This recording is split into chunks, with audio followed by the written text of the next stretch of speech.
आपको एक वाकया सुना दूं। एक शेर भी शिकार के लिए निकला, भेड़िया भी शिकार के लिए निकला, और लोमड़ी, लोमड़ी जानते हैं ना, फॉक्स, आपके यहां क्या कहते हैं, सियार। 3 लोग शिकार के लिए निकले। कौन कौन? शेर, लायन, भेड़िया भी और लोमड़ी।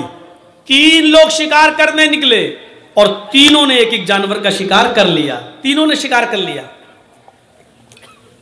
शेर ने हिरन मारा, भेड़िए ने बकरी को मारा और लोमड़ी ने खरगोश को मारा। बहुत अच्छी मिसाल दे रहा हूं, ये मिसाल आप समझ गए। अल्लाह की कसम, जर्जीस कामयाब। शेर ने हिरन मारा, भेड़िए ने बकरी मारा और लोमड़ी ने खरगोश, रैबिट। तीनों जानवर मरे पड़े हैं, इधर हिरन, इधर बकरी, इधर रैबिट। शेर ने भेड़िए से कहा, किसको क्या खाना है तुम फैसला कर दो। शेर ने भेड़िए से कहा, किसको क्या खाना है तुम फैसला करो, सही फैसला करना। भेड़िए ने कहा, बहुत आसान। हां बताओ कैसे।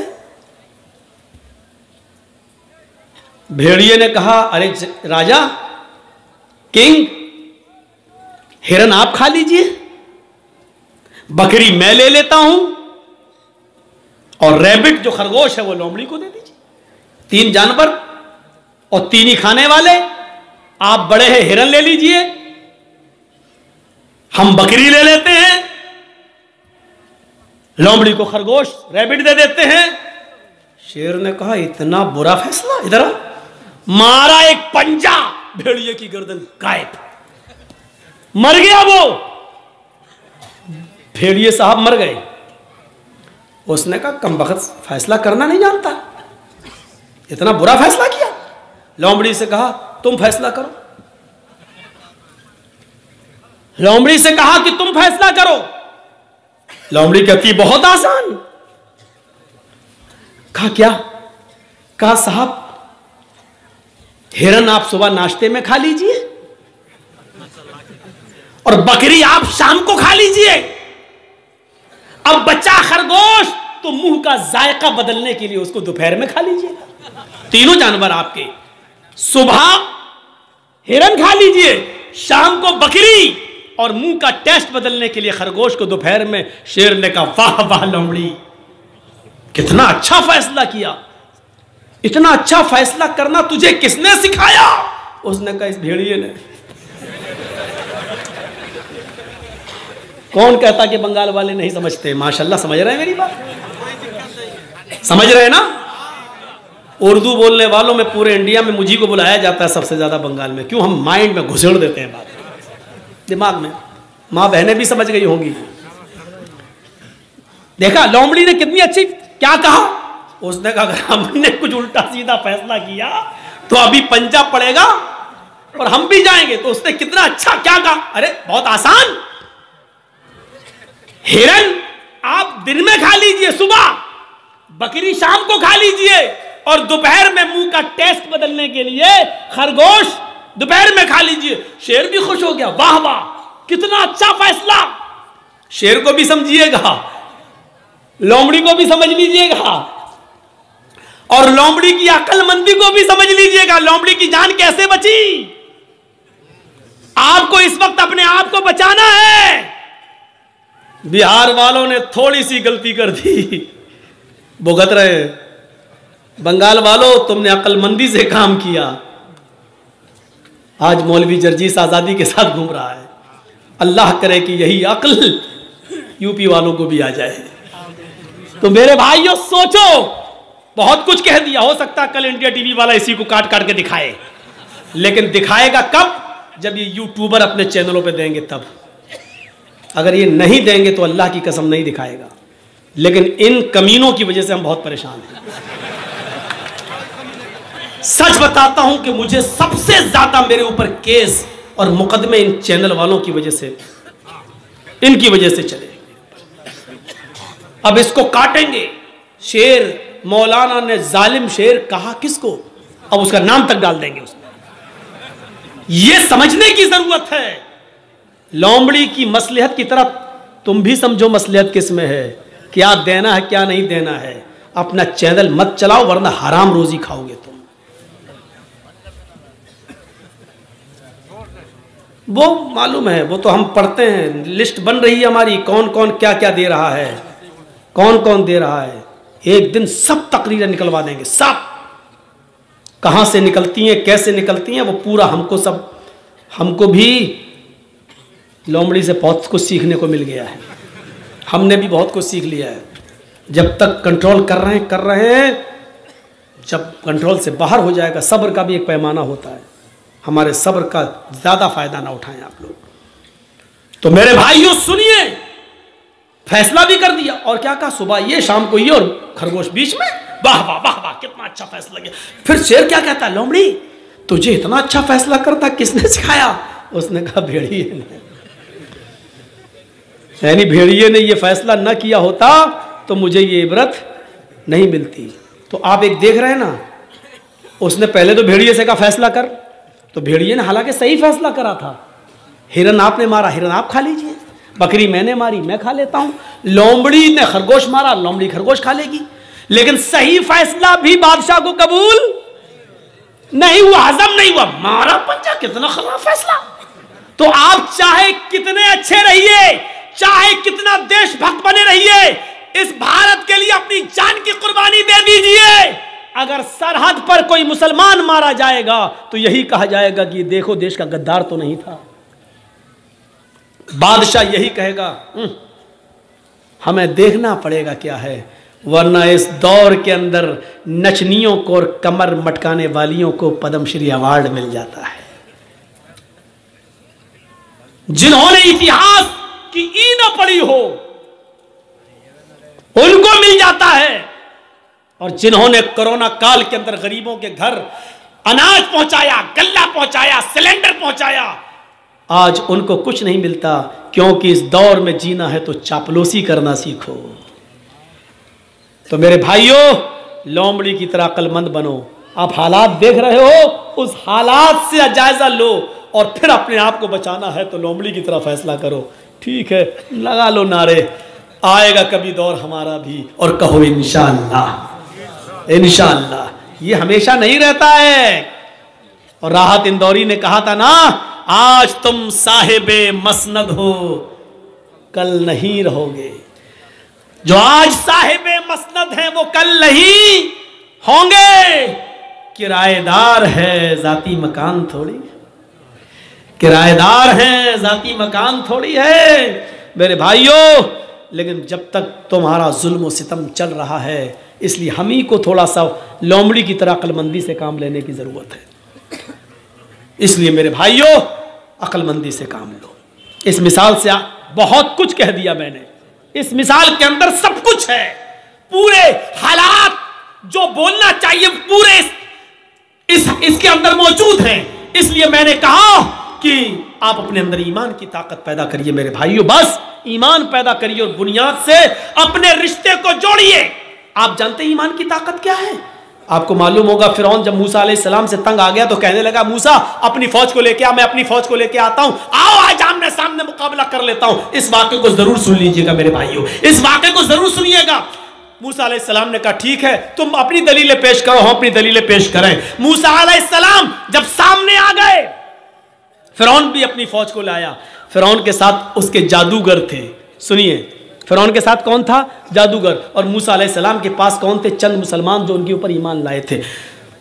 फिरौन ने अपने जादूगरों से कहा, चलो अपना तिलस्म दिखाओ, अपना करतब दिखाओ, अपना नाटक दिखाओ, अपना ड्रामा दिखाओ।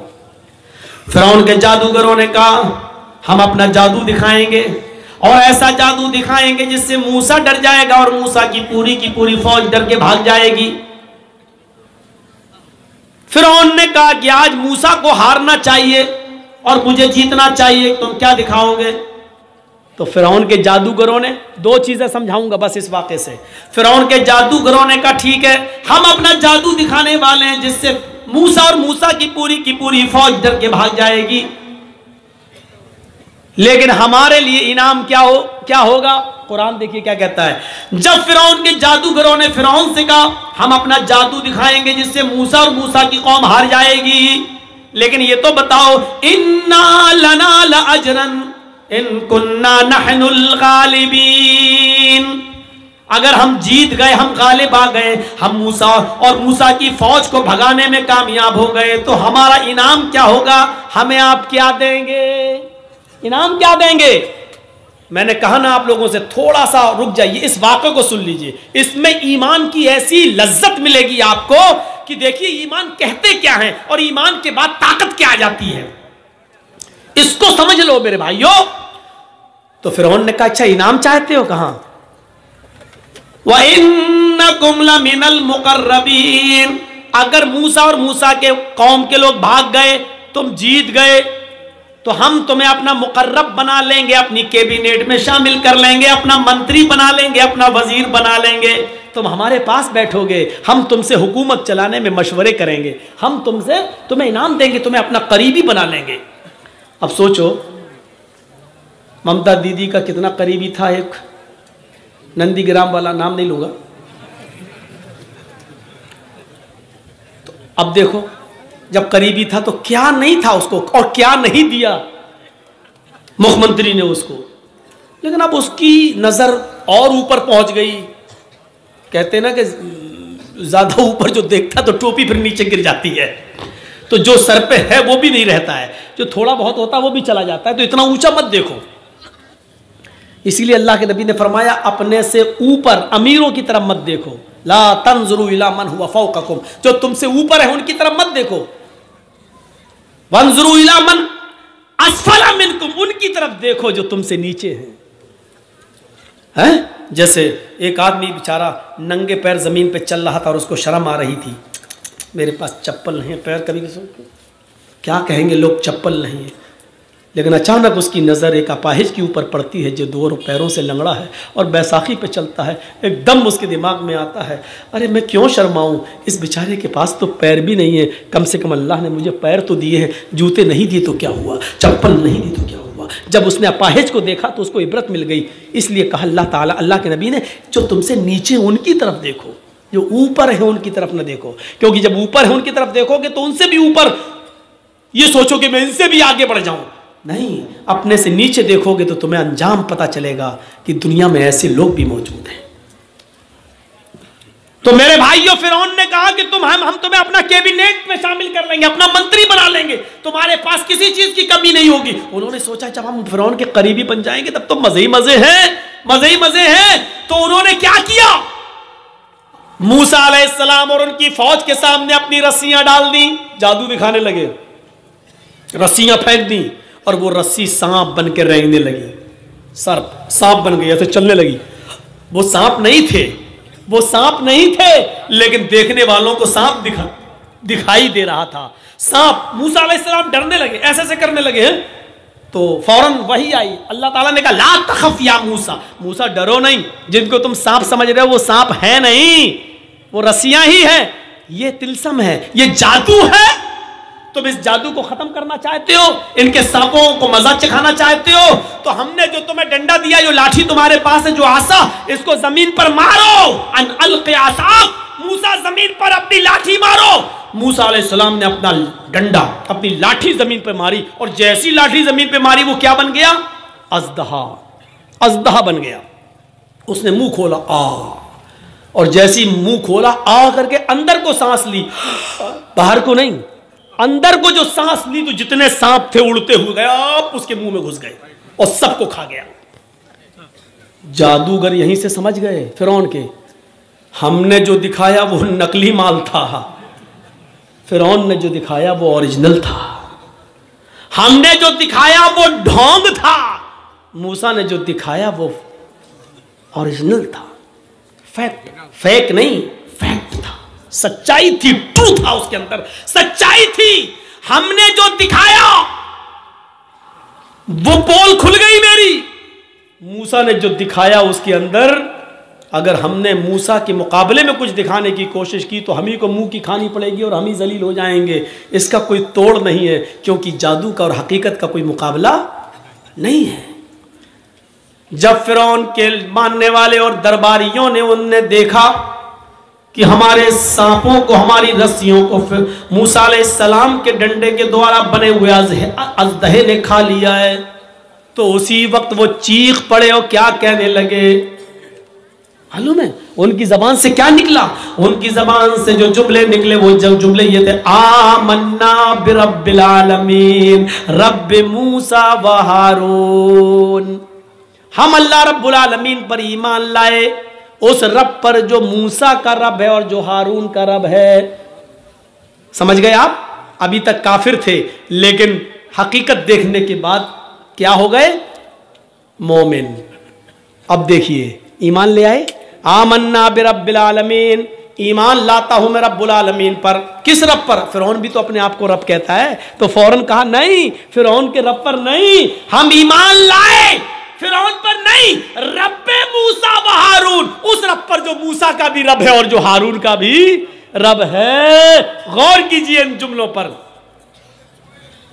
अब फिरौन को बड़ा गुस्सा आया, कमीने लाए तो हम इनको अपने लिए और ये तो मूसा के बन गए, ये तो अल्लाह वाले बन गए, ये तो खुद ही मूसा और हारून के रब पर ईमान लाए।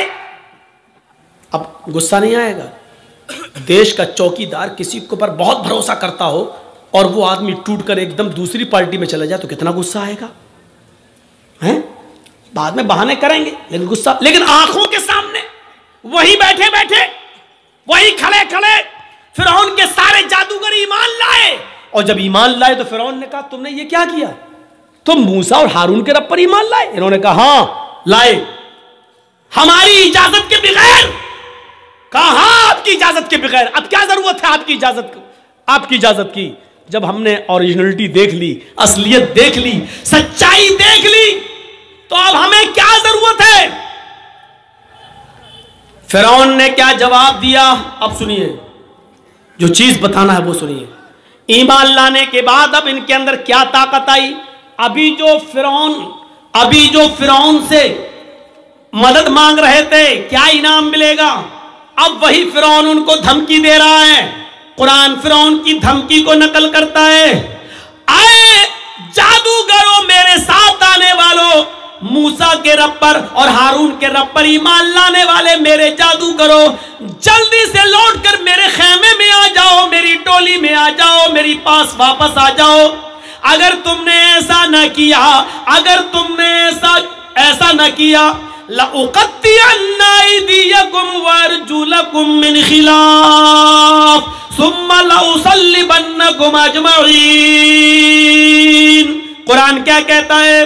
फिरौन धमकी देता है, अगर तुमने मूसा और हारून के रब को न छोड़ा, लउक़त्तिअन्ना अयदियकुम वअरजुलकुम मिन खिलाफ, अभी यही सबके सामने हम तुम्हारे हाथों को और पैरों को कटवा देंगे, हम उनके टुकड़े टुकड़े कर देंगे। मिन खिलाफ, मुखालिफ सिमतों से। मुखालिफ सिमत से मतलब समझ रहे हैं? अगर सीधा हाथ काटेंगे तो उल्टा पैर, और अगर उल्टा हाथ काटेंगे तो सीधा पैर, राइट हैंड काटेंगे तो लेफ्ट पैर, और अगर लेफ्ट हैंड काटेंगे तो राइट पैर। हम आज ही अभी तुम्हारा मुख्तलिफ सिमतों से, उल्टे सीधे जहद से हम तुम्हारे हाथ पैर काट देंगे। अल्फाज की ज्यादती माना की ज्यादती पर दलालत करती है। अरबी जबान में कता यक्ताओं के माना होते हैं काटना, और अरबी जबान में कत्ता युकत्तियों के माना होते हैं टुकड़े टुकड़े करना। फिरौन ने कहा हम तुम्हारा हाथ पैर काटेंगे नहीं, लउक़त्तिअन्ना अयदियकुम वअरजुलकुम, हाथों के टुकड़े टुकड़े कर देंगे, पैरों के टुकड़े टुकड़े कर देंगे, यानी कीमा कीमा कर देंगे। हमारे यूपी में मिलता है कीमा, गोश्त के टुकड़े टुकड़े करके मार मार के महीन बारीक कर दिया जाता है। तो हम तुम्हारा कीमा कीमा कर देंगे, तुम्हारे हाथ को यानी उंगली काटेंगे, पोर काटेंगे, नाखून काटेंगे, कोहनी काटेंगे, कलाई काटेंगे, फिर हम तुम्हारा बाजू काटेंगे, टुकड़े टुकड़े कर देंगे, पैरों की एक उंगली काटेंगे, फिर दूसरी, फिर तीसरी, फिर चौथी, फिर पांचवी, फिर गट्टा काटेंगे, पिटली काटेंगे, घुटना काटेंगे, रान काटेंगे, हम तुम्हारे हाथ और पैरों को मुख्तलिफ सिमतों से काट डालेंगे और टुकड़े टुकड़े करने के बाद जब तुम्हारा ऊपर का जिस्म बचेगा, लउसल्लिबन्नकुम अजमईन, तो उसको हम सूली पे लटका देंगे, उसको हम फांसी के फंदे पे लटका देंगे। कितनी बड़ी धमकी थी, कितनी बड़ी धमकी। लेकिन चूंकि अब ईमान लाए तो ईमान लाने के बाद जो ताकत इनके अंदर आ गई तो अब डर पैदा नहीं हो रहा है, अब डर पैदा नहीं हो रहा। जो अभी ये कह रहे थे उसी मीटिंग में, उसी जगह पर, हमें इनाम क्या दोगे, हमें दौलत क्या मिलेगी, सोना कितना, चांदी कितनी, इन्ना लना लाजरन, हमें क्या इनाम दोगे। जो अभी तक सोना चांदी मांग रहे थे, जो अभी तक दौलत मांग रहे थे, लेकिन ईमान लाने के बाद दौलत को ठुकरा रहे हैं और क्या कह रहे हैं। फिरौन ने कहा हाथ पैर कटवा देंगे। तो क्या कहा इन लोगों ने, अल्लाह की तरफ से वाज़े निशानी आ जाने के बाद लाठी का दहा बन गया और उसने सब मेरे सांपों को निगल लिया। इतनी बड़ी निशानी देखने के बाद भी अब हम फिर जाएं, ऐसा नहीं हो सकता है। अब हम मूसा और हारून के रब को छोड़ दे आए फिरौन, ऐसा नहीं हो सकता है। फक़ज़ी मान तक़ाज़िन, आए फिरौन तुझे जो करना है कर। ईमान की ताकत देखिए, ईमान की ताकत देखिए। फक़ज़ी मान तक़ाज़िन, आए फिरौन तुझे जो करना है कर ले, जो करना कर। हाथ काट, पैर काट, उंगली काट, घुटना काट, कलाई काट, कोहनी काट, जो करना कर। सूली दे, फांसी पे लटका, जो करना कर। फक़ज़ी मान तक़ाज़िन, तुझे जो करना कर। इन्नमा तक़ज़ी हाज़िहिल हयातद दुनिया, आए फिरौन तू सिर्फ मुझे इस दुनिया में सजा दे सकता है, इस दुनिया में मौत के घाट उतार सकता है, लेकिन आखिरत में तू मेरा मालिक नहीं है, आखिरत में तू मुझे सजा नहीं दे सकता है। इस पूरे वाक़े को बताने का मकसद सिर्फ ये है कि आपको ये बता दिया जाए कि ईमान लाने के बाद फिर न फिरौन और फिरौन के लश्कर की ताकत भी कुछ नहीं रखती है। आदमी ईमान की ताकत जब उसके अंदर आ जाती है तो फिर वो ये समझता है कि अल्लाह हमारे साथ है, सारी दुनिया हमारे खिलाफ हो या ना हो। ये ईमान की ताकत है। क्या हमारे और आपके पास ऐसा ईमान है? हम क्यों अपने आप को मोमिन समझ रहे हैं? कौन इतने वाकयात जो हमने और आपको सुनाए हैं, कौन सा वाकया? वो हजरत खौला थी, वो एक औरत थी, सुने ये हमारी माँ बहनें, शादी के बाद 2-4 साल बच्चा नहीं हुआ, घबरा जाती हैं, मौलाना साहब दे दो। मौलाना साहब बच्चा देंगे? नहीं, ताबीज दे दो, घोल घोल के पिलाओ। हमारे यहाँ यूपी में कुछ ज्यादा खुराफाते हैं, बंगाल में भी होंगी, हमें नहीं मालूम, हम तो खुराफाते थोड़ी देख रहे हैं, हमारे यहाँ सुनने को मिलता है। एक मौलवी ने मस्जिद के हुजरे में कहा कपड़े उतारो ऊपर के, क्या होगा? कि हम यहाँ वो लिखा जाएगा, जाफरान घोल के यहाँ से लेके पूरे जिस्म पर लिख रहा है, पता नहीं क्या लिख रहा, और बेशरम औरत खोल देती है, लो लिखो, पीठ पे लिखवा रही है। जाफरान से कुरान की आयतें लिखकर पर्ची बनाकर कहा जाता है कि लो इसको तुम कब्र के नीचे शर्मगाह की तरफ बांध लेना, बच्चा आसानी से पैदा हो जाएगा।